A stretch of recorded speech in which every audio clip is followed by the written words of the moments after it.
Thank you, everyone, for joining. I think most of the people that are on here are joining through either you've been with us for a while and you're continuing to join for training, or you are doing one of the trials, whether that's either prediction points or live trade signals trial. And as part of that, what we wanted to do was provide some live in-person training 4 times over the next 30 days during your trials, so that you really get a deep understanding of prediction points and the methodology. My name, so a little bit of background about me. My name's David Burnett. I've known Ephraim for a couple of years now, but my background is I grew up, started my career within Citadel Investment Group. I spent about 12 years there or so, doing a number of different roles, including sitting on the portfolio finance desk. I spent some time in London building out a business there. I've been CEO. I'm based here in San Diego. I'm CEO of a company a couple of years ago, exited that, and I'm now a managing partner of a firm in the venture capital community. And I have been leveraging day trade like a pro and prediction points for over a year and a half. And before that, I had zero experience trading futures. I traded my own portfolio, but really wanted to take advantage of managing my own money, and have really just started from scratch and learning everything about trading futures in the markets, leveraging the prediction points methodology. I've been doing that successfully for over a year and a half now, and joined Ephraim in partnership for Day Trade Like a Pro, probably, I don't know, 2-3 months ago now. And it's just the technology of it and the power of it is just something I couldn't avoid, and joined Ephraim to support building out this business for the traders. Our commitment is to, really, have successful traders. And you hear us talk about it all the time, and mindsets and everything else, but really we want a community here of successful traders and want to do everything we can to support that. So that's a quick my background. Ephraim he's the head trader. He's the brains behind all of this. He's got a tremendous amount of experience in the futures market. And Ephraim, I'll let you give your background, but he is someone you really want to focus and listen to what he's saying and pay attention to it, because sometimes it's very nuanced and sometimes it's very in depth, and you see a lot of comments in the Discord chats about people speaking very great things about him. He's a great person all around. So with that, Ephraim, I will pass it over to you. Thank you, David. Pamela, yes, he is the maverick in the trading room. Oh, yeah. And, David, I gave you the attendee list, I think, so we'll just do that and we'll get rid of that. Okay. So, David, see if you can get the attendee list, and if you can manage the questions in there, that'll be great. If not, we'll kind of go back and forth. So I found it. Yep. Got it. Okay, great. So just interrupt me at any point that you think there's something that we want to jump into. And look, for anybody that's here and anybody that comes back and watches this later, first of all, like David said, welcome. We're glad to have you here. And it is our commitment to helping traders win. That's why we're doing what we're doing here. So we're glad that you're here, and we're going to jump right into it. I want to start off with a couple of things, and I want to spend most of the time, we're going to jump in, we're going to look through charts. I'm going to give you sort of how I come in and look at, we have 4 sessions together like this, and each one is going to build on the next one. So we're not going to get everything covered today. Doesn't work that way. You don't go into med school on day 1 and start cutting people open. If you want to know where that happens, they're going to tell you to sit down and open your textbook. And so we're going to dive into this. We're going to go deeper and deeper over each session. And so we'll just get started here. But I want to start off, we've really been holding out on you, and I thought I would start off by telling you the truth. And the truth is there is a holy grail to trading. And I'm going to give it to you, and you'll probably want to write it down. And so if you're ready, the holy grail of trading is to want nothing. Let me say that again. It's 2 words, so you can write it down to remember it if it helps. The holy grail for trading is to want nothing. And then as soon as you start wanting something, I want the market to do this, I want it to do that, I want it to go like this and then go like that. And as soon as you're in a trade and you want the trade to do this, now you're interacting with the conversation that's happening in your head and not what's happening in the market. And unless somebody like Goldman Sachs or Citadel or somebody like that is calling you and asking you what do you want the market to do, I don't know why you would pay any attention to what you want the market to do. So really, that might sound like I'm joking. It might sound like, oh, that's funny. No, I mean, really, the holy grail for trading is to want nothing. And some of you won't get that, and that's okay. And some of you get it already. And maybe some of you are having a light bulb moment right now going, yeah, I can see where I want a lot of things to happen in my trading. And it's just a way of not being present with what's really going on in the market. So we're going to talk about a couple of things here. And look, I promise you, we're going to really dive into and really get into the meat of it and dive into the strategy and how to approach things. But I'm telling you right now that the car is only as good as the driver. I am admittedly just a terrible race car driver. I don't get it. We'll go race these go-karts, you know, like the 70 or 80 mile an hour ones. And true story, we drove to Dallas. I was in Oklahoma with clients. We drove to Dallas to go race these go-karts over the weekend, and they're like the 70 mile an hour ones, and you have to qualify on like the 45 mile an hour ones. And the qualification seems like it shouldn't be that hard to do. And there were 4 of us that were there to race, and the 3 guys all qualified, and I didn't qualify. But luckily, I'm charismatic enough that I talked to the lady and that was running the counter to letting me race anyway. But you know, no matter, like, look, you can put me in a car that's this go-kart that will go 70 or 80 miles an hour, but the thing is only as good as the driver. It's limited to the driver. So what's the difference? There were 4 of us, and 3 of us qualified with the fast lap, fast enough to get into the 70 mile an hour cars. And then there was me who did not qualify, but got into a 70 mile an hour car anyway. And the question really is we're all right. We're all in the same. The go-karts are all about the same. They all go about the same speed. They all handle about the same. Well, what's the difference? The difference is the driver. And we're going to talk a lot about prediction points today. And the thing about prediction points is I don't want to say it's support and resistance, because I think that's misleading. And there's a reason that I don't trade support and resistance, and I'll tell you why, and we'll dive into that a little bit. But at the end of the day, it's a horizontal line on your chart. Now, what you do with it, that's really the same thing. As there's this go-kart, and the go-kart might go 70 miles an hour, but some of us are going to be better at driving it than others. And just, I want to say for the record, I really didn't think I was that terrible. I just don't know how they got that fast of a lap time. It was really, seemed very challenging. I felt like my laps were pretty good. So I want to talk about a couple of things. I want to talk, so in that regard, I want to talk about the mindset or the approach, and then I want to really dive in and talk strategy. Did you want to say something, David? Yep. Yeah, no, I think you might need to set the options for questions for me, potentially, because I can't see people's questions. Yeah, I can see people have questions, but I can't see their questions. Right. That might not happen on this time. And so on the control panel, is there an options button for you? I made you the organizer, see if that helps maybe. And if that does not help, then I don't know. Yep, that helps. Yep, perfect, great. Okay, good. All right, great. Thanks for doing that. So look, that's the other thing I was going to say, is that number one thing here is we're traders. We're not marketers. It's not our thing.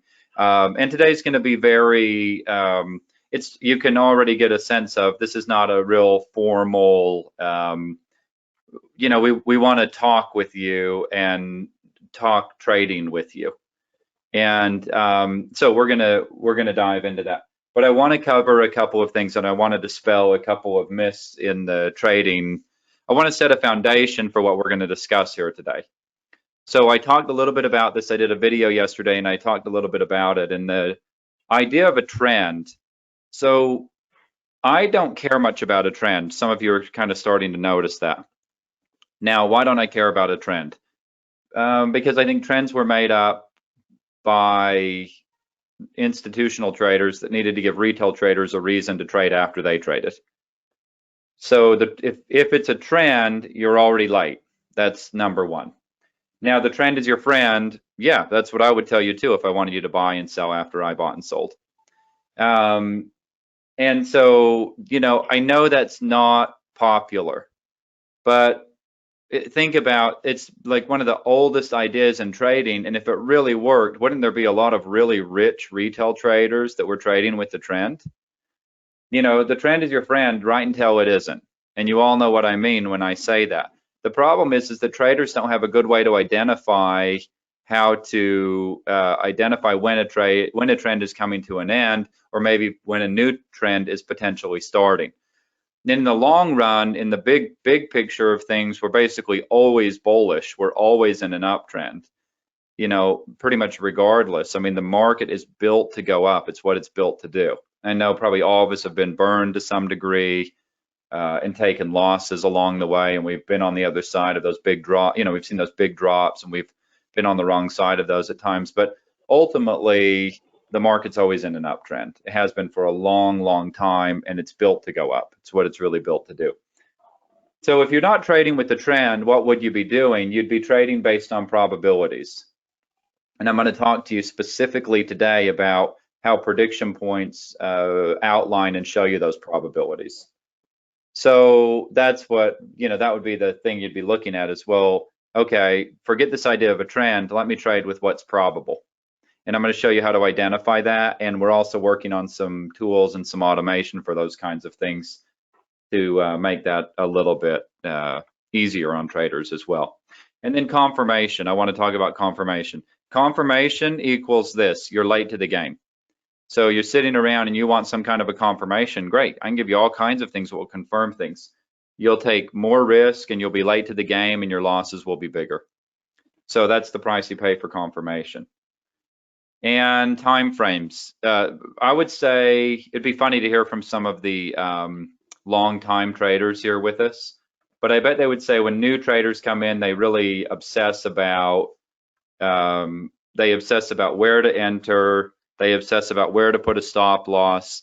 And I think if we had $1 for every time a retail trader asked what time frame we're using, we would buy you all your own island individually, private somewhere, wherever you pick the location, we'll buy it. If we had $1 for every time we got asked that.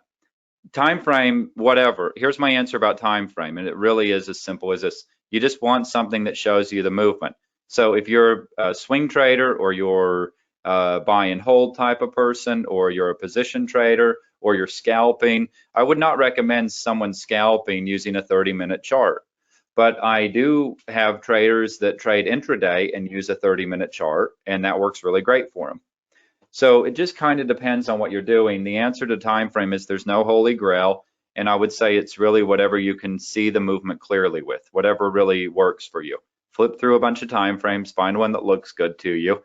It could be whatever, 1,239 tick chart, and that's like the magic one for you, and that works great. Okay, what I personally use, I'm even hesitant to answer the question, but just you're going to get a sense of what I use. I basically look at a 5-minute chart. I rarely, if ever, look at anything bigger than that.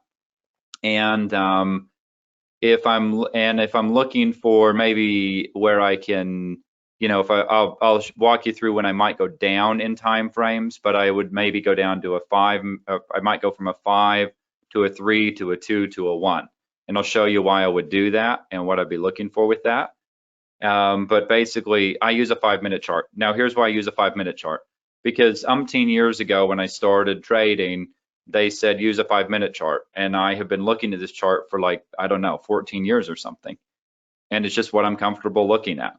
If you have been using a 3.5 minute chart, by all means, just stick with that. It's great. There's no secret formula here for the right time frame. And that leads me into that retail traders obsess about all the wrong things. You know, it's all the wrong questions. Where should I put my stop? David and I found something really fascinating when we looked over the results from the live trade signals for the last handful of weeks or whatever. We noticed that basically, to summarize it, our best trades happen when the market trades less than 6 ticks against our position, or less than 7 ticks. So as long as it's not trading beyond 6 ticks against our position, those are really our best trades in the live trade signals. Now, it all kind of works out and it's a wash in the end on the other ones. And so it doesn't make sense to like adjust anything there yet. We don't have enough data to do that, but gives us an idea of what we're looking for. And the funny thing is that basically we started to look through it. And David, I don't know if you would summarize it and you would say basically like from the data that we originally looked at, it looked like there's really no reason to ever take any risk bigger than 6 ticks. I mean, kind of oversimplifying it, right? Yeah, I mean, if you really looked at it, there was, I mean, I think 75% of our winners were the max adverse excursion was 6 ticks or less. Yeah. And so, you know, that it just alludes to potentially thinking about adjusting that. But as Ephraim mentioned, it doesn't change our approach just yet because there were a handful of trades that actually were profitable where the net result is about approximately the same. Yeah, and part of that is that sometimes I'm willing to take a bigger risk on a trade that I think is worth the bigger risk. And so those might end up being the really good ones. And so anyway, that's not to tell you to adjust anything in what you're doing with what we're doing with the live trade signals, but to tell you that what was funny to me is when David sent me that, and I know this because I've been doing this for a long time, and I just started laughing because he sent me the message and I just said, it's so funny because the thing I've obsessed over the most in the live trade signals is where to put the stop loss. And then basically he's tracking all the stats and comes along and goes, yeah, it basically doesn't matter. You know, as long as it's greater than this, it doesn't really seem to matter, which is really funny because I'm, you know, basically been obsessing about where to put it. So, you know, I think it's just a good example of what you don't want to be focusing on. So what traders tend to think about, and this won't be popular, but I'm telling you, if you really listen and you listen to the traders who are winning, and not just winning here with us, but I mean the traders who are winning, they're going to tell you that this is what they've found for themselves. And it's certainly what I've found for myself. You should obsess way more about what's going on with you than you should about what's going on in the market. And a lot of you probably have a pretty good idea of what's going on in the market and no idea about what's going on with you. Denise Scholl wrote a book called Market Mind Games, a radical approach to trading, investing, psychology, and risk. And I was, one of the conversations I had with her, she said, Ephraim, when you know, when what's going on with you as a person, when, you know, is as clear to you as what's going on in the market, then that's when you become a real trader. And I've certainly found that to be the case. And it's my, when something's not working for me, I don't look at the market, I look at me. I want to sort out whatever's going on with me. And so I would just, you know, I'd really give you that, is that's where your biggest growth is going to happen. Some of you, a lot of you, I think, are probably checking out prediction points, checking out live trade signals. If you don't stay here with us, take that away from what we are doing here. It's the thing that's really made the difference in the traders who have been successful. And I guarantee you there's not a successful trader that's on this call or trading with us here with Day Trade Like a Pro that would disagree with what I just said. You know, I mean, that is the answer. So I know that seems like, well, is that really it? Yeah, that's really it. And we'll dive into that more in future sessions.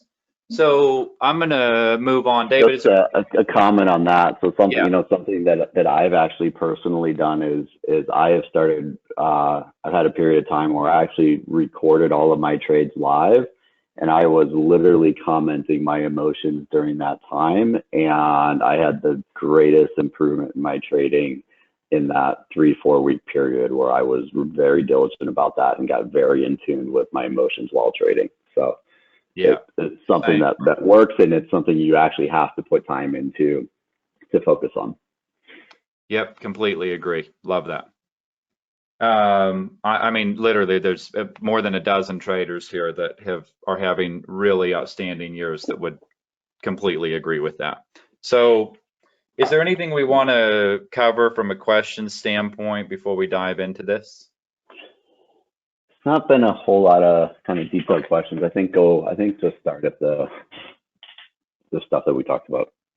Great. So let me, I want to start with sort of a high level of what I'm looking at when I come into, I sleep at night and then I wake up in the morning and I come in and I sit down in my office and I turn my computer on. And this might be a little bit difficult for you to see, but I'm going to show you what I actually do in the morning. And I don't know how well you'll be able to see it, but you'll get the idea behind it. And I'm going to show you on the S&P because it's what I trade, but you can, the principles are universal and apply to any market. So I want to talk about this idea of what I do really is I come in here and I take, well, you can see that we had this from before on here. So I take this chart and I bring this way down in here where I basically, how much of this can I see? Now, what I would notice here, what I immediately start to notice is that this price already got tested, okay? And then I'm gonna look up here. I don't really care about anything that happened over here, but I am gonna look right here and I wanna see what's going on right there. Now, this is way far away from the market. But right here, this was not tested. So not tested right here. And then not tested, that's tested. And what I will do, but I'm not going to do right now in the interest of time, you can change these so that you can have dotted lines for ones that were already tested. And you can have solid lines for the ones that haven't been tested. And then you can keep the colors the same so that that doesn't get confusing. Now, let me just clarify something about what do I mean by tested? Well, look, we have a clear break of this price, and then it comes back and it tests it right there. We have a clear break and it comes back and it tests it, and then that would even be another one that I would call a test of that. We have a clear break and it comes back and it tests. Now, I'm going to talk about some of the exceptions, but before I'm going to just really get into laying the foundation.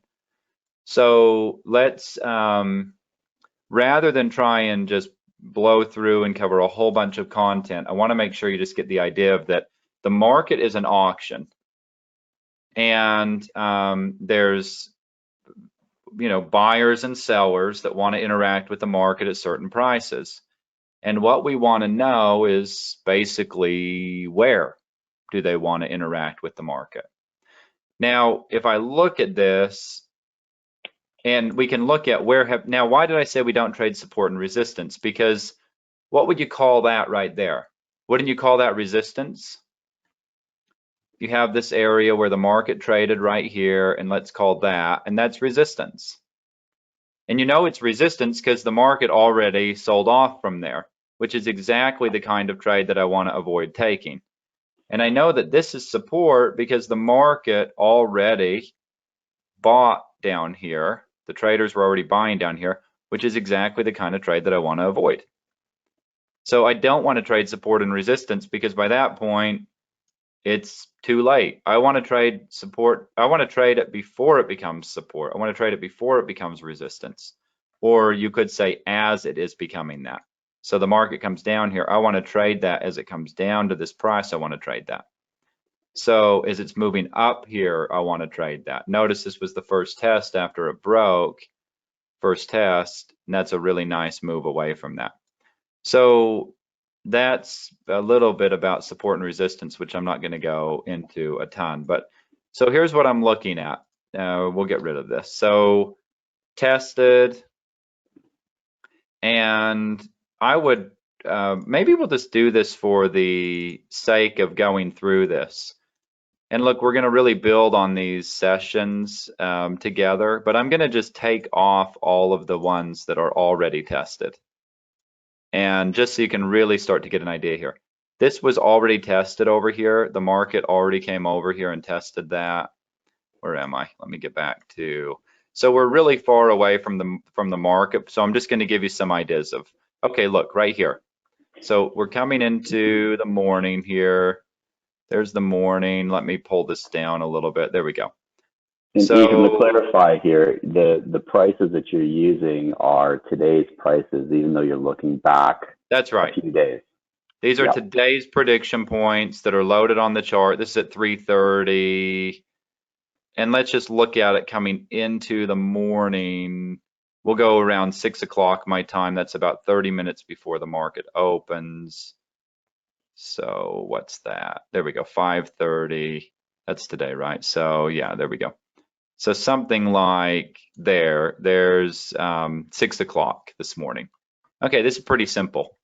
I'm gonna just make these not visible.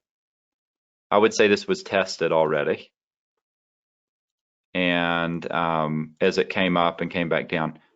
Now, all of this right here, see, the market came up here and kind of stalled out in no man's land right here and has not come back up to retest it.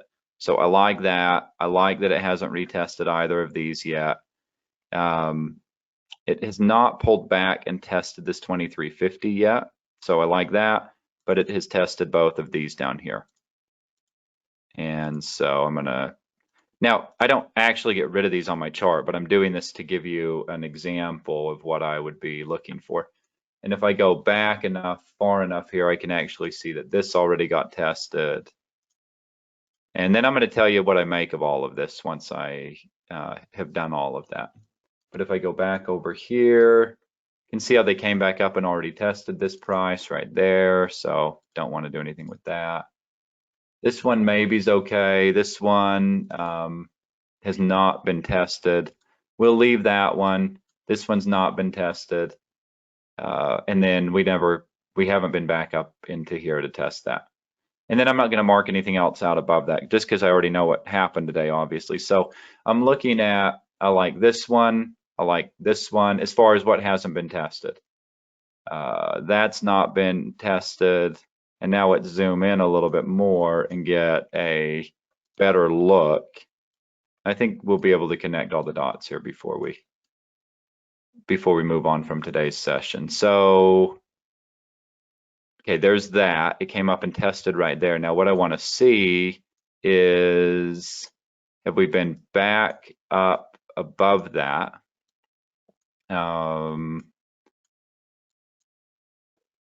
Let's see. So see how we came back up over here? So they came down and they tested it. So over here, I don't like it, but then they came back over here and broke up above it and they hadn't been back to test it. And if you were watching this in real time today, we saw them come right back there and test that. And then this has not been tested. Where are we? Up here. It's been a while since we've been back up there. But anyway, we just marked all of that off. So what I'm looking at coming in here to today is I'm going, okay, these are what I have basically that haven't been, where the market hasn't come back and tested that. And down below here, it's got, there's probably a long, long ways to go. Like this has been tested, this has been tested, this has not been. So these would have a long way to go before that would be, this thing has a long way to go down before it's going to find support or buyers down there, And so basically I'm coming into the market this morning, I'm going, all right, so basically here's where we are. We're up above here. I'd really want it to pull back down to here and hold that as support.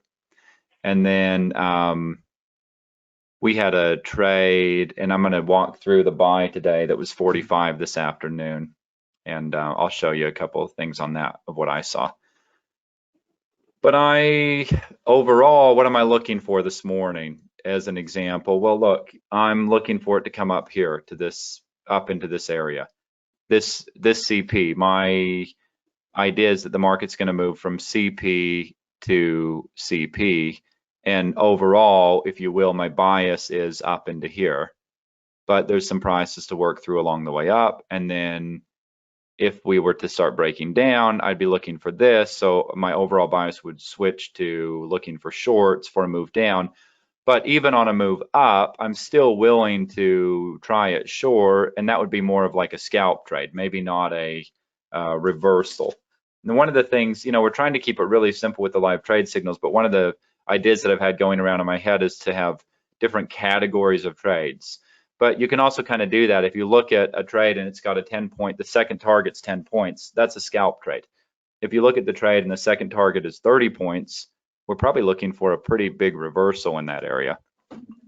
So, that's to give you a little bit of an idea with that. So what happens here? Let's just kind of walk through this. The market comes up 43, pulls back a little bit. We were trying to short here. We just missed that in LTS.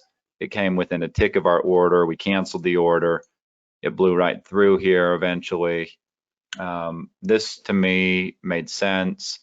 It went right through here. Okay, so now it's going, okay, so now they're going to keep going higher. And where are they going? They're going up here on the way up to this blue line, and they didn't get there. So this is a failure, and I'm going to talk a little bit about that.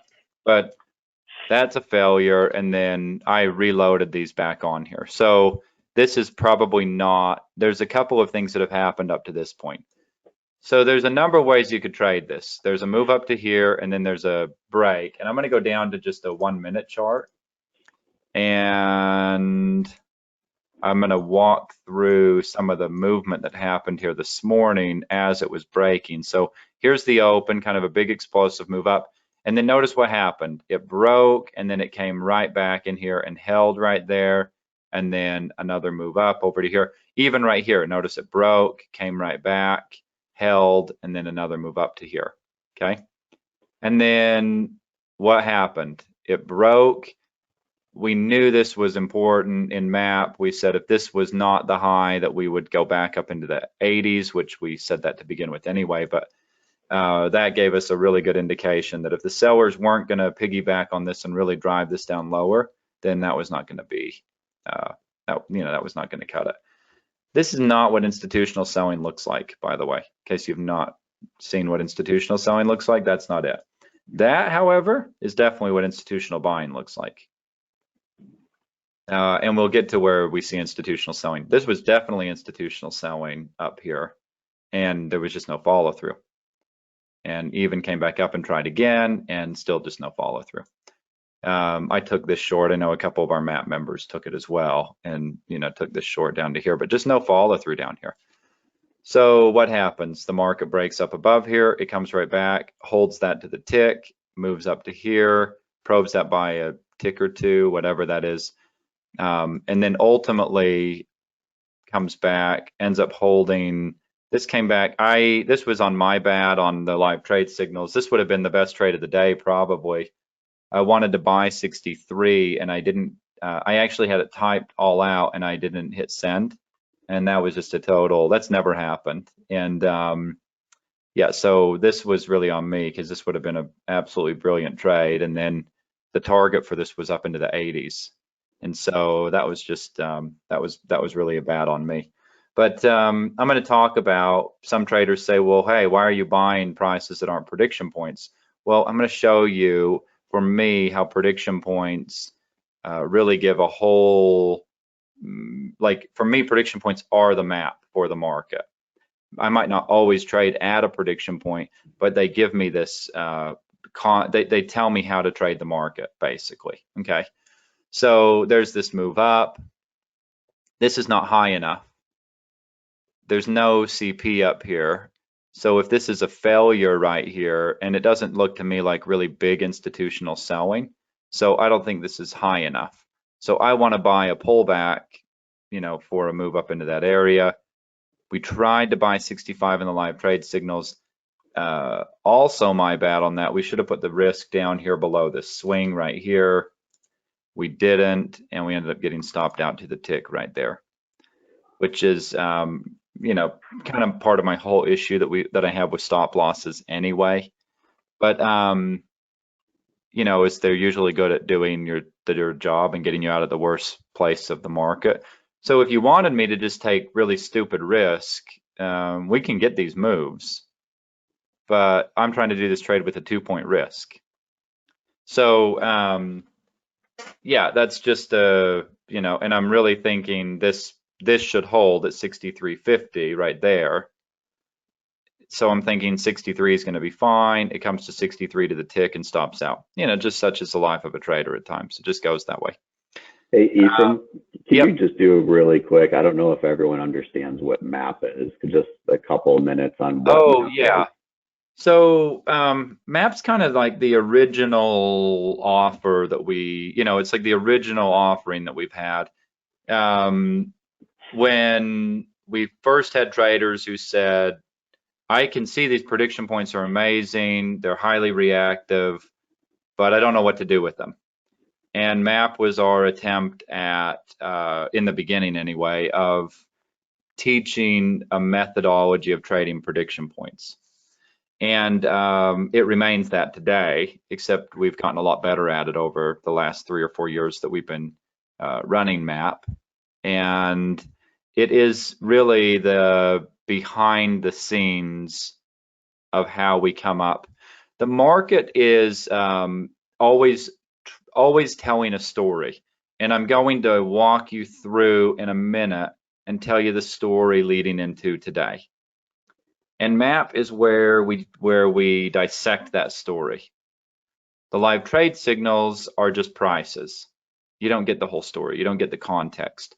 If you saw what I said before, in the get signals, I said we posted this in MAP, and that said, I don't know, David, how far in advance was that I posted before the market tanked? I think it was a few minutes in advance where you said this run can't keep going. It's going to retrace and it's going to all be at once.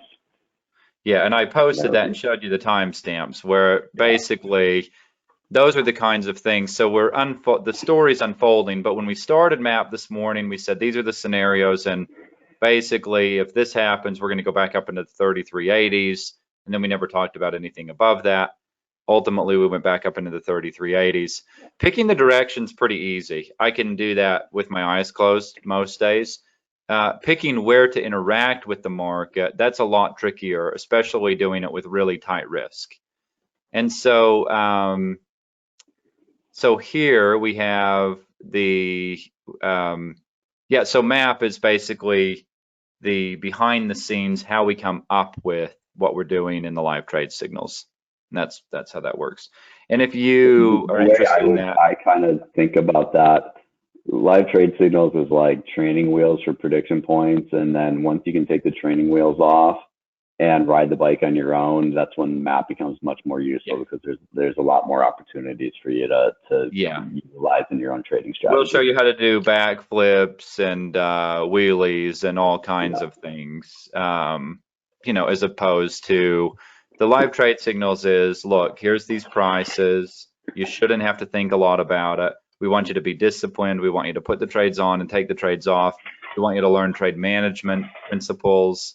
And then as you graduate, we actually, if you come to live trade signals and you stay there, we're not doing something right. You know, because it really should be a graduation out of the live trade signals, whether that means you just trade prediction points on your own, whether that means you come join us in MAP. But live trade signals is, you're not meant to be a lifer. That's just not the way it's meant to be. It's meant to be the training wheels for getting this thing going. Once you get it going, there's a lot behind the scenes that you're not seeing. And I'm going to, one of the things I am attempting to do here on this call before we finish is show you how prediction points tell the story. And I'm doing a little bit of that, but I'm gonna really do it in detail here before we wrap up. So yeah, thanks for that, David. So basically, look, this kind of trade, I love these kinds of trades. We don't take out the low. There's no momentum for lower. We come back up above here. We come back, we hold 65. It's just, these are just great trades. These are the kinds of trades I love. It's why I took 65 short over here the second time. Got that spike. I shorted 65 right there. And I even posted that in there. And I also posted it in map and told them that I was short there. And look, this was just one we literally, you know, like when we came right here and got stopped out to the tick. and that's on me. You know, it's like I have to laugh because I just get frustrated when I do stuff like that anyway. So if I don't laugh, I'll just be frustrated with myself, and that won't help any of us. So yeah, this one's just on me. You know, if I would have put the stop one tick lower, we would have had like a 15 or 20 point winner or something. It just, you know, it's the way that it goes sometimes. So so there's that, but there's an opportunity to get in if you got stopped out and you got back in. And I'm going to show you now. Let me show you what I was looking at. Now, I said something, forget the trend. Everybody said today, what was the trend today? Tell me, what was the trend? It was up, right? Somebody was even generous enough to post in the question and answers that the shorts weren't working very well today, which I had not noticed up to that point. So the trend is up. I mean, obviously, duh, an idiot can see that, right? I mean, look, just put on a moving average and you can see that the trend is up. You know, and it's up all the way until the time when it isn't up. You know, when does the trend change to down? You tell me. Right? So we missed the top up here, which we don't often do. And I was back and forth on shorting this. I probably shouldn't show you this, but I'm going to do it anyway. And you're going to think this is the new holy grail. All right, let me show you what I did. I have a prediction point here at 89. I bet we're going to get a million questions about this at some point here. I have a prediction point at 89, and I drew a fib retracement in between these two prediction points at 79 and at 89. And that gives you a midpoint between those prediction points at 84. And I was really on the fence about shorting this 83, 84, 85 area. I thought we might not see any more through here. I was really trying to hold out for this higher one, not be too aggressive. Anyway, we got 84 to the tick, which was basically right in the middle of these. This isn't a thing I just figured out before we got on the call. I've been using fibs in between prediction points for a long time. And, you know, that was a massive sell-off from there. Whenever you have these big gaps in prediction points, that's a thing you can do that will be really useful. It would be safe to say that probably 90% of the time, 80% of the time that I'm calling a trade or taking a trade that's not at a prediction point, it's off of a fib level correlated with the prediction point. Now, there's no way in the world that anybody besides somebody who had these prediction points would know to do that. Why would you draw a fib retracement from here to there and have that level? And maybe you had that level from some other way or whatever, but do you have it every day? You know, so anyway, we didn't short here. I was up in the air about it about 4 different times. I thought we could probably hold out and get a little bit more, but I obviously was looking for a short today. If you go back and look at the post, what I was definitely looking for was, you know, I was looking for a drop.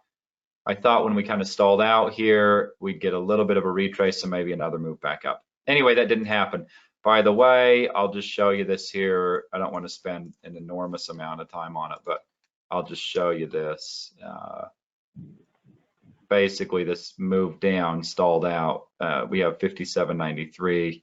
That move stalled out within a few ticks of that and bounced back up here. So that's a Jedi secret trick that we don't usually show a lot on prediction points, but you look at that. Here's the move up to that prediction point. The move down is 33.11 to the tick. That's the midpoint between these two. So anyway, I'm not going to dive into that and spend a ton of time of that. But I've said something. I've said prediction points tell the whole story. And I think that maybe you're starting to have some light bulbs go off and you're going, yeah, I could see how prediction points tell the whole story. When you start putting some of the things together, now it's knowing what to do and when to do it and the right time to do it, and you know, that's really the secret sauce. So as a general rule of thumb, I want to avoid trades that are off of a level that have already, look, we canceled this short over here. So we had this short right here this morning at 44.50. It came up within a tick of that, came back. I want to avoid taking another trade here at this level, so we canceled that trade. Why? Because the sellers already had an opportunity to sell it here, and they didn't seem overly excited about it. No hard sell-off from here. Okay, so I don't know why they'd be all excited about selling it 2 ticks higher. It wouldn't make a lot of sense to me. So a lot of what else we were trying to do in the live trade signals was really just catch a pullback. I mean, now I'm going to show you something here as we go along. Now watch what happens here. You could say, you see this right here, not tested. And I'm just going to mark these all red if they're not tested. And let's go all the way across here. So what I mean when I say not tested is I mean that price broke out and did not come back and test it. And I'm using a 5-minute chart to determine that. If you look at a lower time frame, like a 1 minute, you can a lot of times see a little retracement there, which is again why you don't have to obsess about a stop loss generally, because usually if the trade isn't going to work, it'll break it and come right back, and you could get it off pretty quickly within, you know, a point or so of where you got in. But that's all discretionary, and we have avoided anything with any discretion at all in the live trade signals. So look what's happening here. These are tested already. This came back and tested here. This came back and tested. I could possibly see some buyers stepping in here, given this big explosion out of here, but I don't think this is going to be a bottom if they come back here. See right here again, not tested. Now you're going to have to do some of your own research and see what I'm talking about. But you see how they broke, and then what did they do? Then they came back and tested it, right? So here's probabilities. Probabilities are this kind of stuff does not last in the market. Go back and look at prediction points, and I think anyone who's been trading prediction points for a while, if you're a buyer and you're buying as this thing is moving up here today, and you've been trading prediction points for a while, I don't know how in the world you'd be thinking anything other than, I do not want to be on this when it comes back to fill these prediction point prices. That's all I can think about. I'm thinking we're way at the top here of where the range is, and we haven't come back and tested any of these prices. Now, I can't tell you the probability, like from a statistic standpoint, I can't tell you how probable it is that it's going to come back and test these. But from my experience of trading them, and we're working on that, we're building algorithms that will tell us those kinds of things. But my experience of trading these since 2007, it's coming back here. And that is why I said to our traders in MAP that this kind of move up in the market will not last, that the market will need to, I probably said it like here, and I said, you know, the market's going to have to come back and retrace into these areas, and that's likely all going to happen at once. Why? Because we kind of had this one shot right here. We'd already tested here. We had this one shot kind of right here, which we had a little 1.5 point risk on the live trade signals to try it long there. And if that doesn't work, we're coming minimum back to here and then into here. And then if these don't hold, we're coming back into here. And then if that doesn't hold, well, we have those fib levels in between here that we had in the live trade signals, but we really, really start to get into some trouble. But I don't care how far this thing goes, from a probability standpoint, I'm thinking of it like, great, the higher up it goes. See, retail traders are thinking this, the trend is your friend, I want to keep buying. And I'm thinking the further this thing goes without coming back to these prices to test them, the more money I'm going to make when it comes back. Now, I'm not averaging into positions. I'm not doing any of that. But when I start to see the market get weak and start to see some selling coming into the market, I know this is where we're going, minimum down into here. So why are we buying down here? Well, because I'm looking for a bounce, and the bounce worked out really well. So let's just walk through that. So obviously we get a top. This is weakness. We're looking for, at this point, you know, they can come back up here, and then we'll get a move down into here. I was actually talking to David while this trade was unfolding. This came down, it filled, it came up here. And we were like, oh, should we go to break even and then buy it again at 43.50? And it was just so fast. It was hard to, the question was not, should we do it? The question was, would it be realistic for traders to replicate that? So if we were trying to pad our stats, we would say, move to break even, rebuy it lower, and there's no way any of you would have been able to do that. It just wouldn't have happened that quick. But if you look at this, let me just show you this and we'll come back to that. This is why I picked this level to buy. This is why I wanted to buy here. They hadn't been back to test down here, and that's why I wanted to sell up here, because they hadn't been back to test back here. So forget about the trend. I don't care about the trend. I care about probabilities. And I know from trading these prices for 13 or 14 years, I know that there's such a high probability of the market coming back here. We have things like backfill, which I don't have load. This chart I have only prediction points on. I wanted to show you that. We'll show you some of these other things, but we have backfill and one price, and I don't know, somebody who has one price loaded on their chart could probably tell us, but you know, we have like a 90-something% fill rate on that. So we're starting to build analytics into these prices where we're gonna be able to see what the chances are. I bet in the last year we have, David, you probably see better than I do, but we probably have over 1,000 or 1,500 backfill prices, and I bet we have a 90-something% fill rate. Yeah, it's about 1,500. Yep. 1,500. What's the fill rate? I'll pull it up in a sec. Yeah, it's probably 99% if you go out past 20 days, but if you even inside of 20 days, it's probably 90+%. So I know that they're going to come back and fill these prices. Now, I don't know that.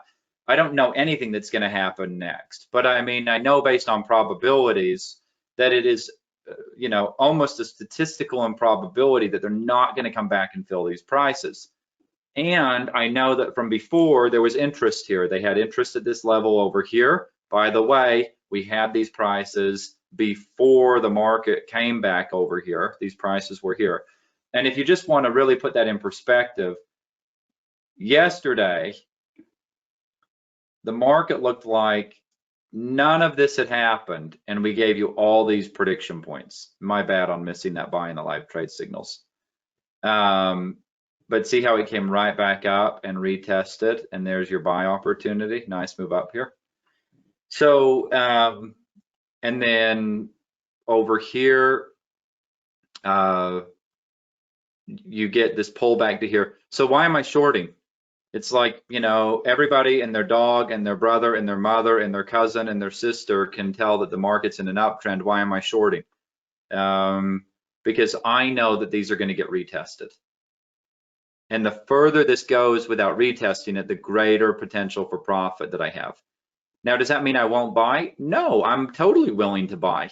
I just know that when the buying stops, we're coming back here and probably back here. Okay, so we'll get new prices for tomorrow. I don't want to dive too far into tomorrow, but I would be surprised if this is it. Now, here's what you got to be aware of with this, and I'm going to show you one other thing, and we're probably going to go over our time a bit, and this is recorded, and if you have to go, you're obviously free to do that, and we'll circulate a recording when it's done, but I want to make sure we cover this more than I want to make sure we end on time. And so I'm going to walk you through the story that prediction points tell, and I'll do it right now going into tomorrow, and I'll also show you what it told us about today. And here is the, so I doubt this is low enough. That's what I would say about that.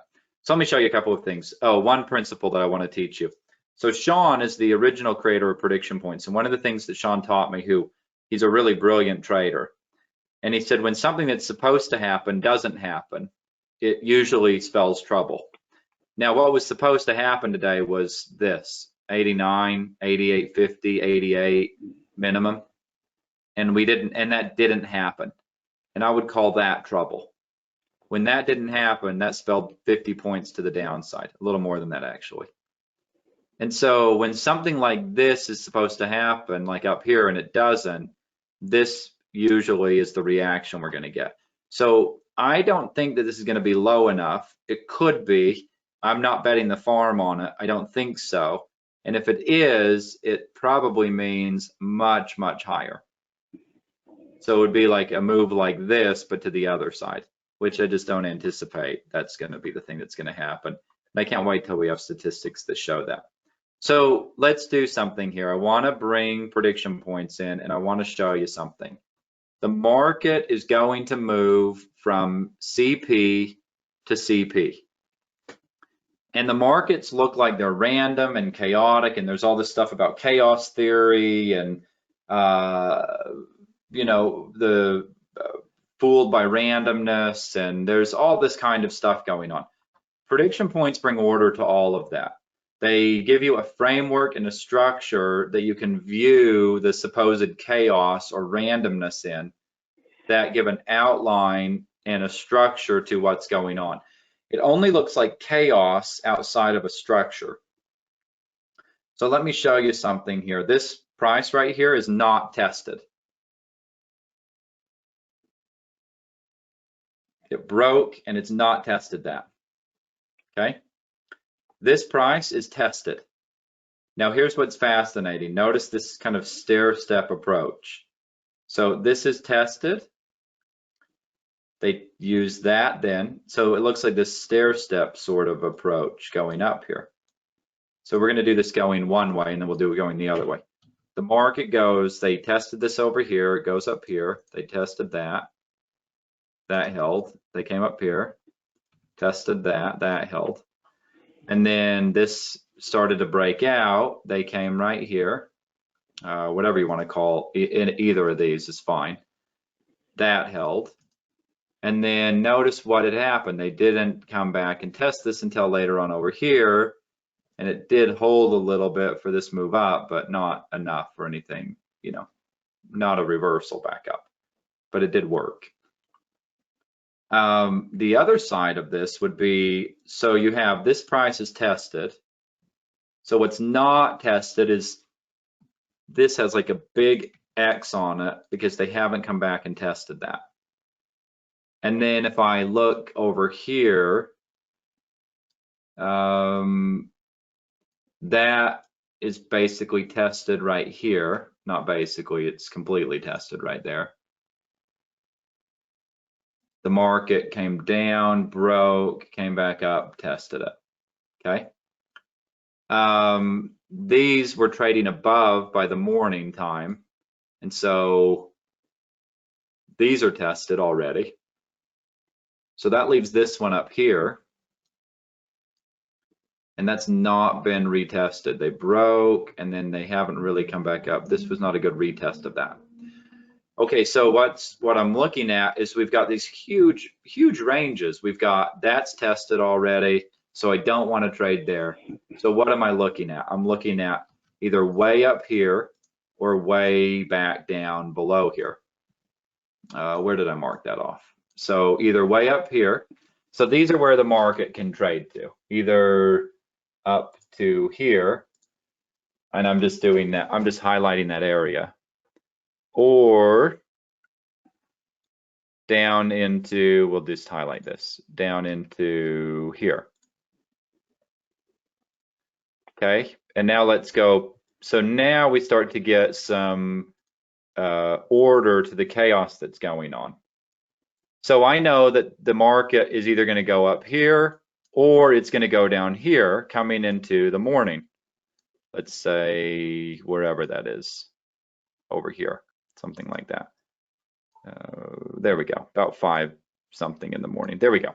So these are my two areas that I'm looking for. So prediction points are telling us the whole story here. It's either going to come back up into here, or it's going to come back down into here. And when I start to look at what's going on, I can see, well, that held, that held, that held. And as long as this holds right here, then we'll continue to go higher, which it does. I know they didn't come back here and test this, but this held, and then this held. Well, what does that tell me? It tells me that the market is doing this stair-step higher thing. And then it didn't come back and test this. And you really have to look at today. I mean, like the market went up from there. The market went up 52 points or something like that. This is definitely an exception to the rule, where the market basically goes straight up without any kind of a pullback for 50-something points. And then all that pullback happens right there. And so that's how I'm looking at the market. Now it's back up into this area. I'm starting to get real cautious about how high I'm buying it, knowing that it can still come all the way back down to here and all the way back down to here. And we've already tested this. So really this, this, and that's way too high for me to trade. But this right there, those two KPs are basically the only thing in the way before the market drops another 30 points down into this area. Now, I'm not saying that you can't do that using whatever it is you're using or fibs or whatever it is, but I don't know anything that tells you that like prediction points does. That tells the whole story to me. There is no part of the story that's missing over here. Now, if I look back at the other side, these aren't tomorrow's prices, but I can see that hasn't been retested. That hasn't been retested. That hasn't been retested. This is probably going to move down here a little by tomorrow. Actually, I would anticipate it probably more in this area is my guess, 61 or something. I don't know. That's not really my game, but and then these haven't been retested. So if I was shorting, this would be really aggressive to short or here. And if not that, then I want to be careful about this area, but it could easily come back up into here. But I just want to notice like what's happening. Is it stair stepping up or is it stair stepping down?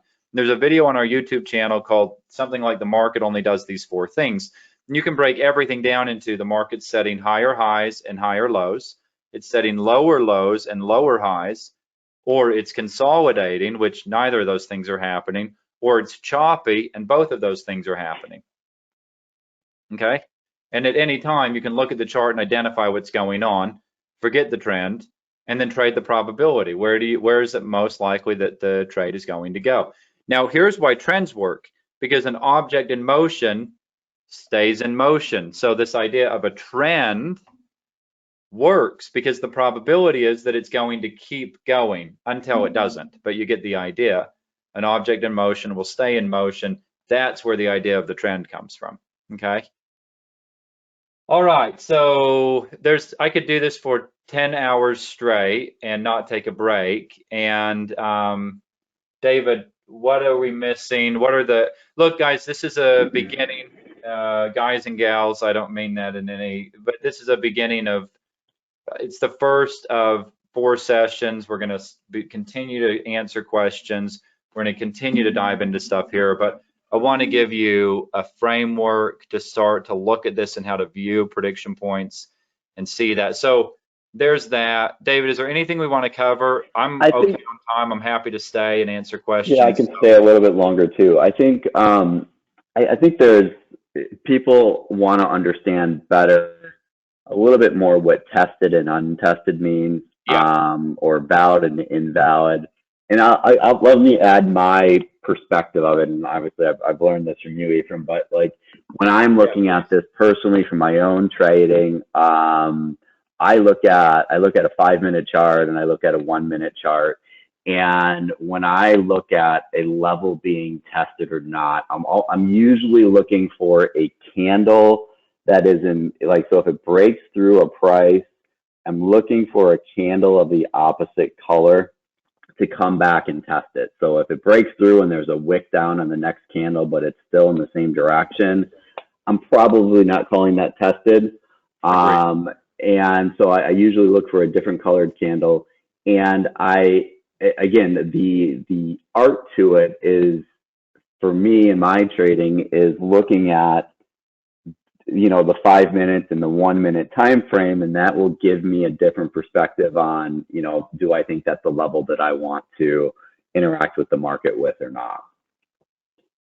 Because I think I would say the 5 minute for me holds much more weight than a 1 minute.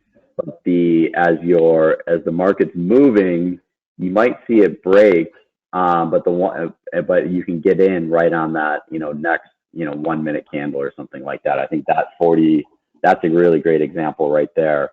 That 30 right there. Oh, No, down here. well, Too. that one too. But so for that one, I actually took that trade at that upper CP. I stopped out, but as soon as I saw that break above that CP again, I got right back in.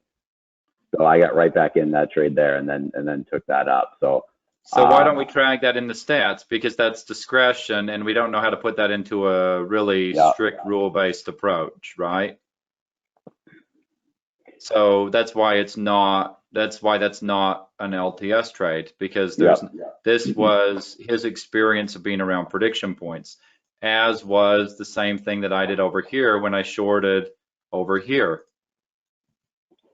When I got short right there, that was the same thing. I saw this come down here and I thought, yep, they're going to come right back up, touch it, and come. And then I was looking for this all day. This move down to here. I mean, that should have been pretty obvious. If you go back and look at the trades I was posting, I was looking for this move down to here all day.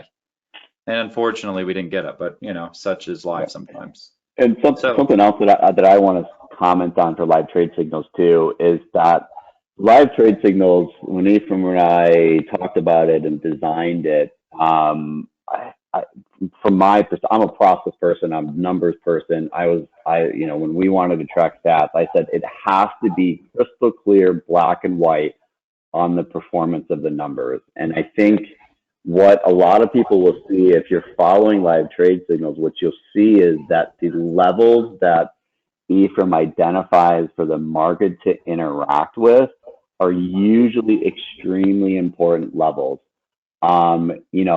You can follow live trade signals and follow the exact procedures for how we track performance and stats, and that's one way to do it. And as you get more proficient as a trader and you start to understand the trade management, what I believe that you'll start to identify is that these levels are really important levels, and that there's different times that you can interact with that level. So I think Ephraim commented a couple times today, you might have saw a trade blow right through a price, you get stopped out, but you might be able to then buy that price going through the other direction. So we were trying to short, I don't remember what it was, but like 63 blows right through it.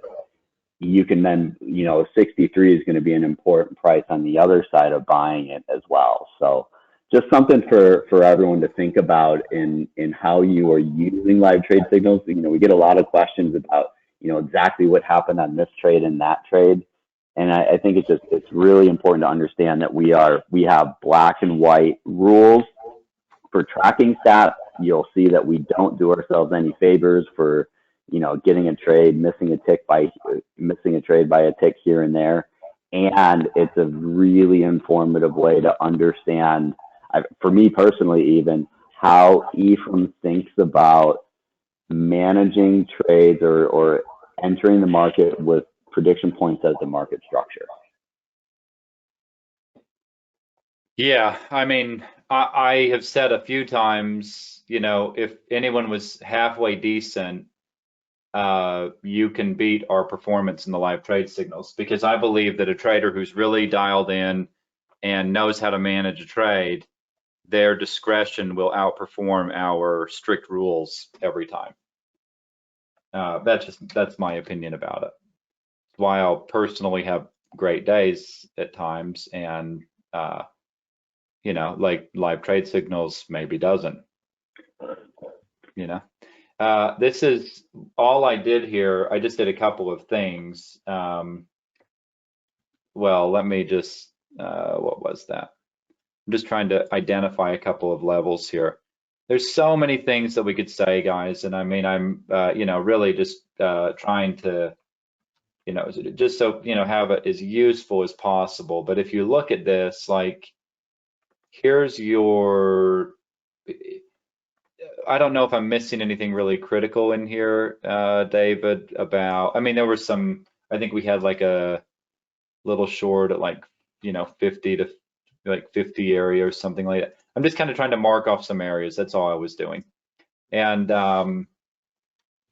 basically all I'm showing is if these are highlighted areas that I put in the live trade signals, like these were where we were interacting with the market.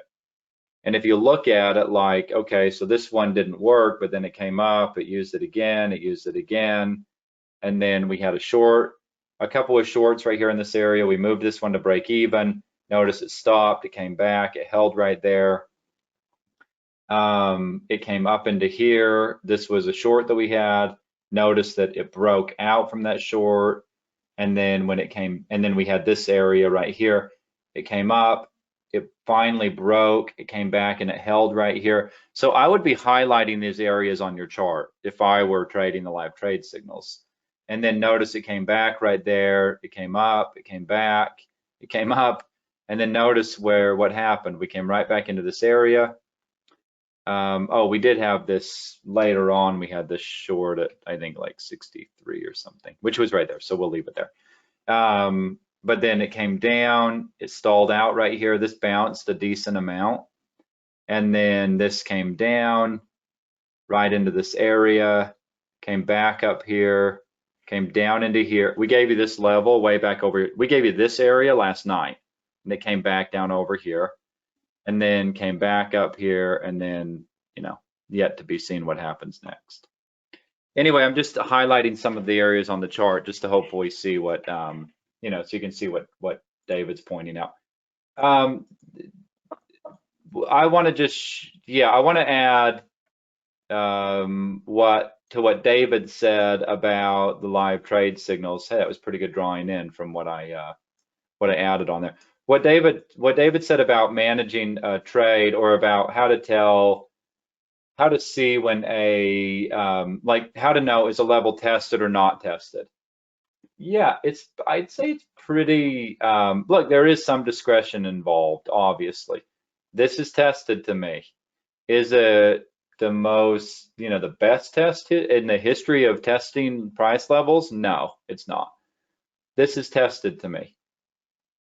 This is tested. It came down and tested. It came up, came down, it tested. Came up, came back, it tested. But I'm going to show you the principle behind all of this, I think, is what I really am interested in showing you. This is also a much easier to do in real time as it's actually happening, but I'm going to just walk through this anyway. So down here we have this area where we're looking to interact with the market. We want to get long down here. And notice what happens is that we want to see, how do you go, well, is this tested or is it now tested down here? But basically, if you go, okay, here you go, the market comes down into here. The question is, and you can't see this looking at it right here, but you can get an idea. You can see it a lot better in real time, but you can get an idea here. How quickly do the buyers come into this level? So here's this area we want to buy. How quickly do the buyers come in here? That's really what we're looking at. Do the buyers come in real quick? And we want the buyers to come right, the more, I want you to picture there's all these buy orders and they're sitting like this. You can see that in an order book. And the question is when that comes down here, do these orders get filled? And are there more orders down here? And one of the ways you can see all of that is that how aggressive is the buying that happens in this area? How quickly does it move out of this area? This was pretty aggressive buying. I figured that this was just a bounce, the way that things kind of started to slow down here, like maybe this wasn't going to be the high when things kind of really started to slow down, but this is kind of a nice rip out of here. So There's a lot of nuances we could go into on that, but basically, just because I guess the point I'm trying to make is that yes, as a general rule of thumb, when the market goes up and it comes back, that's tested basically. When it goes up and it comes back, what we were trying to do over here is sneak in a long off 65 because this area got tested down here and we were trying to sneak in a long off of 65, which didn't work. I mean, it did, but it got stopped out to the tick, which has been, I think we're like 5 or 6 ticks away from a 100-point week. You know, it's just been the way that it's been this week. It's been a week of, it's been the story of 1 tick or 2 ticks. And so that is what it is. We'll get that. That won't last. It's not a big deal. But just to give you an idea, just because a price they come back into a price does not mean there's no buyers or sellers left there. So if it came back into the price and it like ripped out of the price, that might give you a little bit of an indication that, okay, there's probably more traders that want to trade there.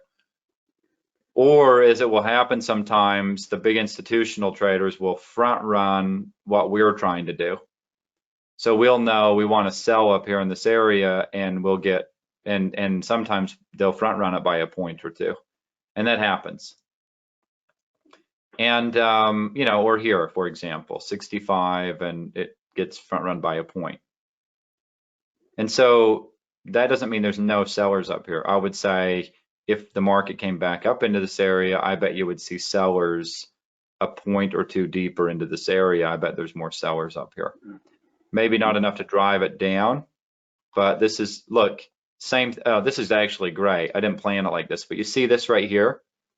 You have this move up here and then kind of a nice move down over here.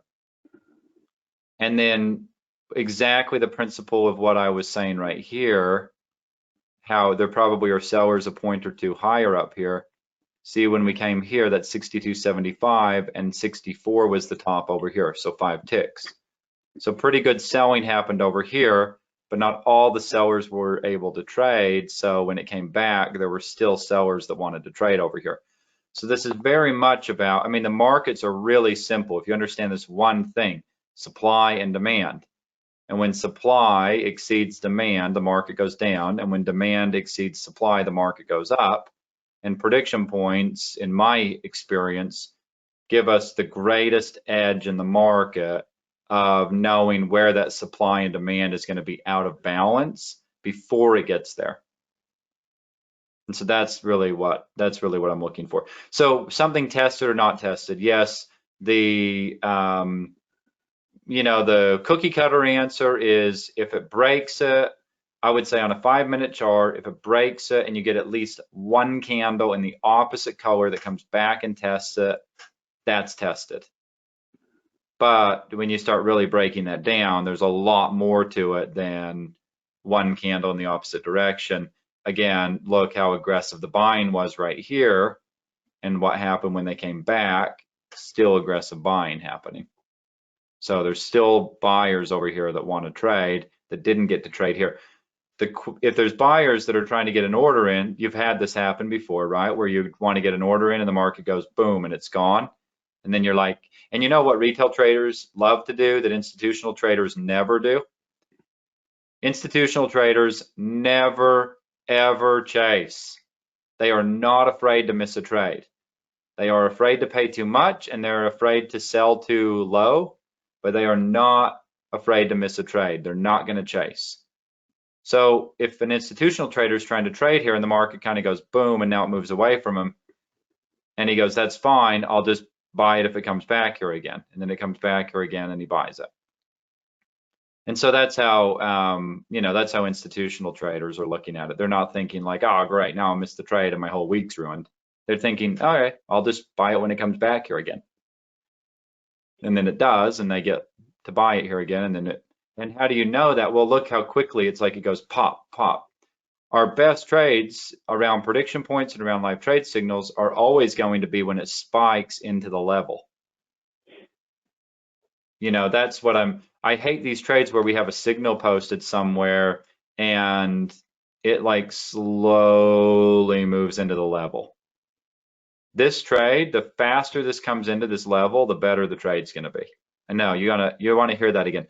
The faster this drops into this level, the better the trade is going to be. If this is a good level for buying, and it was, the faster it comes in here, the better. Now, a lot of you, what you think about is you think like, well, I don't want to trade that down here because this is dropping really hard. Yeah, that's why they don't want you to trade it down here. See that? Bam, spikes up into the level. Those are your trades you're looking for. Hard sell off into the level. And then a reversal comes back, then the move up, right? So the faster it moves into the level, the better, as long as the level is good. And then you need a kind of an equal reaction out of the level if that's where the institutional trading is happening. Okay. So that's how that works. Stephen, So let's just do one last question. One please. question that's come up in the chat, and I think I've seen this in Discord a handful of times too, is what's your take when price is consolidating around a particular prediction point? How do you think about that? I have to have the context. It's like asking me, I'm a big football fan, I'm a big sports fan in general, but it's like asking me what I think about running the ball in the fourth quarter. Well, it depends. Are you like winning by 4 touchdowns, or do you need to go down and score and kick an onside kick and score again? Because if you're winning by 4 touchdowns, you should run it. And if you need to go score 2 touchdowns, you should kick it. You should be throwing the ball and trying to move the ball down the field. Let's just So pick a real context example matters. today. Let's pick a real example today, just one So if you have example. a real example let's from today, I'll say look at it, and the context matters. 9:40 a.m. to about 10 a.m. Pacific. Right around. Yeah, exactly. So consolidating around 71 right there, basically. Here's the thing. I'm never going to like form fit something to make it look good for the day, because people remember what I say and then we're teaching principles. And you have to remember, I don't care about 1 trade or 10 trades, or even the 100 trades I don't care about. I care about the principle. So what makes something a good trade or not for me is nothing to do with the outcome. It has to do with the principle. Okay, so that's what it has to do with. I'm looking at the principle of it, and I want to teach principles and then let you manage your trades inside of those principles. So whether the principle worked on this trade or not on this trade is irrelevant. That's not what we're trying to do. Because I could easily make and I'm saying that why? Because you guys have all been around all these gurus, and they will easily go, well, I see it like this, and they're just talking out of their ass, and it doesn't even, it's like, well, then the next time it happens, they have a different answer. And that's not what we're doing here. So let me tell you what I'm looking at. First of all, are we talking about this area? Is this what we're talking about? Yeah, I just picked that one. That's the one level I saw where there was some consolidation. Yeah, so price came, so I want to look at context. So context matters. So I'm looking at it like, well, we stalled out right here, and I think that's not high enough. Okay, number one. And I think the price could come back down into here. So what I would be doing is I'll try it long here. If that doesn't work, I'd try it really. I'm not going to try it long here because this is not ripping enough for me to take a trade right here. But so let's say try it long. This isn't working. I take the trade off. I'm really looking for one of 2 things. And let me kind of really zoom it in here so we can see. I either want the market to come down here and I'm going to have a buy order sitting down here, or I want it to start to move and then come back either to here or back down to here and take off from there, and I'll buy it when it comes back over here or when it comes back over here. But this kind of nonsense over here, I want to stay away from, basically, unless you're just absolutely smashing it today and you want to get short and scalp this trade down to here, which would certainly be okay to do. But you just got to know if it breaks out probably up above over the 75 area, you probably don't want to be short anymore. So this is a trade that would be extremely aggressive. It's counter trend for all you trend traders out there.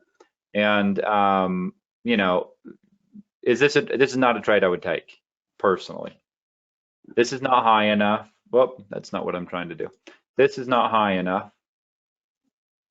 And so I'm looking at this as a pullback. If it's either there and a move higher, which it's not because that already happened over here and that didn't cut it. So back down into here, that didn't cut it. Where are they going? They're going back down into here and then back up. So I want to buy it down here. And I'm willing to just ignore all this and leave it all alone. I don't even notice it's consolidating in here. I just go, okay, that level didn't work. What's the next level I'm buying? Down here. Great. I'll buy it down here when it comes down there. That's how I'm looking at that. And then this actually does exactly what I was talking about. It comes up above the level. It moves up here. It comes back, and then it moves again. And if you missed this one down here, look where it comes back to once it starts to move again. Comes right back down to there and then moves again. And this little attempt over here to try and buy this today was to see if we could buy basically this little, in this little window that was right here. See that? So this little, trying to buy basically inside of that little window, which I put the price, I put the entry down here. I thought that'd probably be fine. It came within a tick, it bounced, and then it came right back through it. So, and that's why we're going to be having a rule where in the live trade signals, the rule that if it comes within 3 ticks of the price and then reacts like this, you don't want the trade. Okay. And then notice what happened. We broke and we came right back up and got that and then moved down below there. Anyway, so that's how I'm looking at that. I don't care much about consolidation. I'm not paying attention to, I'm trading from somewhere to somewhere, and whatever the market does in between there, I really don't care about. So like if I get on the airplane and I sit down on the plane, I don't watch the path and I go, boy, I wonder why he's like going a little bit this way to the right or a little bit this way to the left, and he's not just going right here. I don't pay attention to any of that. As long as we end up where it says on the ticket, I really don't care. So, you know, whether he's right on path of where I think he should be or not be, in he being the pilot, I don't really care. Doesn't really matter to me. So any kind of consolidation, great. I already know I'm not doing anything in here. This area didn't work. Great. I want to trade it down here. And that's how I'm looking at it.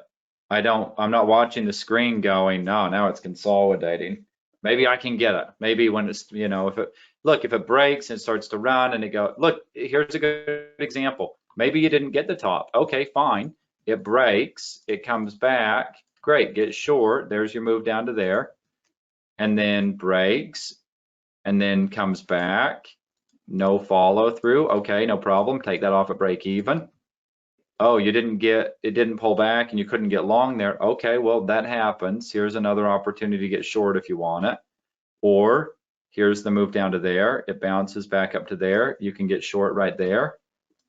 And then that moves down into there. Okay, you got stopped out here. Great. It came back up here, came right back there, just like David said. He bought it there. You get short right there. That trade drops 10 points or 12 points or something. Comes up here. Oh, it breaks up above there, comes right back. You can get long right there, back up into this area. This comes down here. It breaks right there, comes right up there, comes back down through here. Now that's a very high level. It takes some skill to manage the trades like that, but there are definitely traders who are using prediction points trading that way. And those principles work, and they work in any market, no matter what it is. So, yeah, hopefully that is useful. I know we're way over the time, and if you stayed with us, thanks. And you know, really want to make sure we're teaching what's useful that you can actually really go apply in your trading. So there you have that. Anything else we want to cover, David?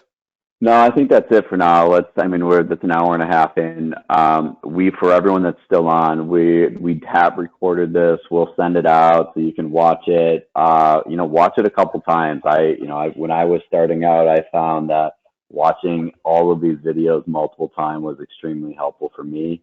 And again, that was just a year and a half ago. So, definitely recommend doing that. And I think there's a couple people who've mentioned that they've had some issues loading the indicator in NinjaTrader. Send an email to support@daytradelikeapro.com, and we'll get the team to help you out on that. And then I guess the last thing is we'll be doing this training again a week from today. Again, same time, same place. Hopefully we'll have the technical difficulties worked out in the beginning. And, if there are specific topics or questions that you want addressed there, you can message at DTLAP on Discord, on the Maverick on Discord, or even better, just send an email to support@daytradelikeapro.com, and we'll make sure that we get all that information. Or even if you have a suggestion on how to do the training a little bit differently, we're open to that feedback as well, because ultimately this is for you guys and gals to support you in your trading. Yeah, I just don't think we can stress that enough. I mean, we know the stuff we're teaching you, we live it, we trade it every day. So it really is. I want to say something. I probably should have said this in the beginning, but I want to end with this. There was a interaction that I had with somebody in the chat, and they had asked a question. They said, something wasn't making sense in the live trade signals. And I want to we'll finish up with this point, which was, it turned out that they had not been there while it was all unfolding, and I could see going back and watching it would be confusing. So I think it made a lot more sense the next day when they got to see it unfold in real time. And in fact, I know it did because I asked. But I had this really interesting thought, which basically at the end of the day, they were like, well, today didn't make a lot of sense for me in the live trade signals. And I thought, you're saying that at the end of the day, like the day's over. And it's a really weird time to say something about it. Like, why would you sit there and be confused all day and not say anything about it? So the rules that we have, if you go read the rules in the Discord channel, we actually really mean them. And one of those rules is get your questions answered. It would be just really silly for you to go through, whether you're on a trial or you've been here or whatever. It'd be really silly to go through that whole time and have all these questions and then sit there with your questions and not get it resolved and not get it answered. And that's really a way to go through life. There's a way where you go through life where you really have radical ownership, and there's a way to go through life where life happens to you and you're at the effect of it.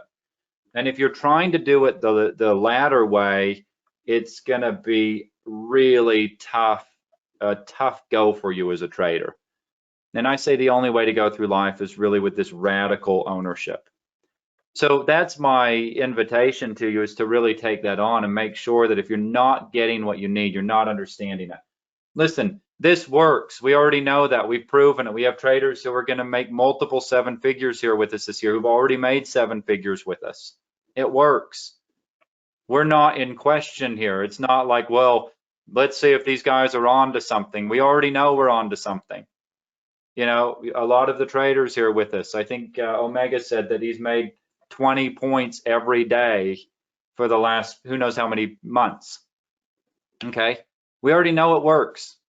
The real thing that's in question here is you. We don't know if you work. We don't know if you can be disciplined. We don't know if you can follow the rules. We don't know if you can be coachable. We don't know if you can ask the questions that will get it sorted out for you so that it works. And I'm not saying this to be a jerk. I mean, the people that thought I was a jerk already left. So, I think we're beyond that point. The thing is I'm being straight with you and telling you the stuff that nobody wants to tell you. They want to sell you a shiny, fancy new indicator, or no, this is about you and you alone as a trader. We've got some price levels. I think they're pretty damn good price levels. But if what's going on with you, I mean, if you're all screwed up, it won't matter how good our price levels are. We can't help that. You got to help yourself. And we're willing to work with you and help you along that path. But victims won't make it here. And I mean here in the market. The market will eat you up and spit you out. Radical ownership or nothing. That's the only way that there is to go. So, if you're not getting what you need here, it's on you. We're trying to do everything that we can to provide that opportunity for you. And if you're not getting it, let us know and we'll do whatever we can for it. And I really mean that. And our questions and our thoughts and what we talk about internally as a team is how do we help traders win? We don't get together and say, how do we sell more shit to these guys? We say, how do we help traders make more money? How do we help them become more consistent traders? If this was about selling stuff to you, you know, we'd be a lot better at it than we are. And we figure we do want you to buy our stuff. We'd just like you to buy it because you're making money with our other stuff. And that's why we gave you prediction points. That's why we're doing what we're doing here. We figure the best way to help you, you know, buy more stuff from us is help you make more money. So that's our approach here. If you're not getting what you need, make sure you get what you need. You know, you're the only one that can do that. So Maverick, I don't know if you want to send us home, but that's what I would wrap up with. I think that's perfect. I think that's great. So thanks everyone for joining. Like I said, we'll get out the recording later and you know, ask your questions. You'll see that, you know, the community here is outstanding, and there's often traders who've been with us for a long time that really spend a lot of time with the people on trials, and you know, we thank all those people. You know who you are, so we appreciate that. And so anyone here checking us out, ask your questions, get them answered. We're here to support you.